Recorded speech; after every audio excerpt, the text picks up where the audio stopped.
કૃષ્ણએ કહ્યું કે પાર્થને કહો ચડાવે બાણ, હવે યુદ્ધ એ કલ્યાણ. પછી તો ભગવાન કૃષ્ણ, જો દુર્યોધન જેટલો અભાગી કોણ કે ભગવાન કૃષ્ણ સમજાવવા ગયા છતાં પણ ન માન્યું. પછી તો ભગવાન વિદાય થઈ રહ્યા છે ત્યારે દુર્યોધને કહ્યું કે પ્રભુ, તમારા માટે 56 ભોગ બનાવ્યા છે, એ આ પારોકીને જાઓ. જ્યારે 56 ભોગની વાત થઈ ને એટલે ભગવાને કહ્યું કે દુર્યોધન, જે ધર્મ અને નીતિ એ બંનેને નેવે મૂક્યા છે ને, માટે મારાથી તારા ઘરનું અન્ન લેવાય. આ ધર્મ અને નીતિ, આ નીતિ છે ને ધર્મનું અંગ છે. ઘણા લોકો એવું કે અમે નીતિમાં માનીએ પણ ધર્મમાં ન માનીએ. તો આ નીતિ એ ધર્મનું અંગ છે.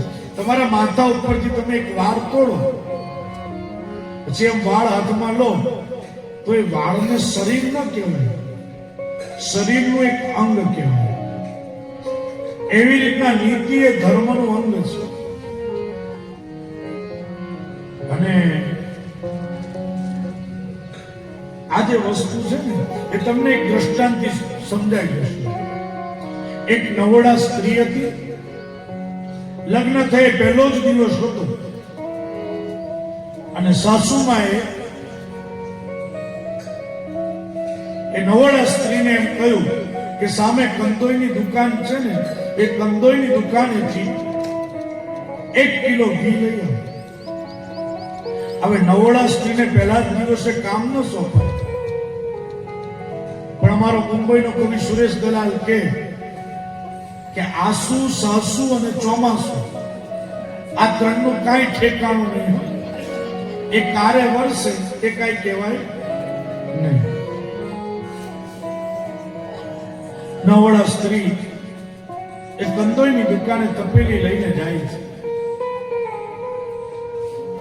કંદોઈએ 1 કિલો ઘી ભરી આપ્યું, પણ જ્યાં તપેલી લેવા માટે જાય ત્યાં હાથમાંથી તપેલી છટકી અને ઘી બધું ઢોળાઈ ગયું. કંદોએ વિચાર કર્યો કે આ નવોડા સ્ત્રી છે, એની સાસુએ પહેલી વાર કામ સોંપ્યું છે અને જો ઘી લીધા વિના એ ઘરે જશે તો ક્લેશ થશે. એટલે કંદોય ધર્મશીલ હતો.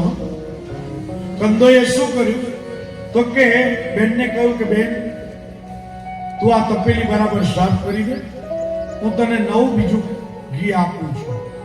જો નીતિ પ્રમાણે જોવા જઈએ ને તો ઘી આપવાની જરૂર છે નહીં, પણ જે કંદોય હતો ને ધર્મશીલ હતો અને ધર્મ વ્યાપક છે એટલે ઘી નવું આપવું. ધર્મમાં ને નીતિમાં આટલો ફરક છે.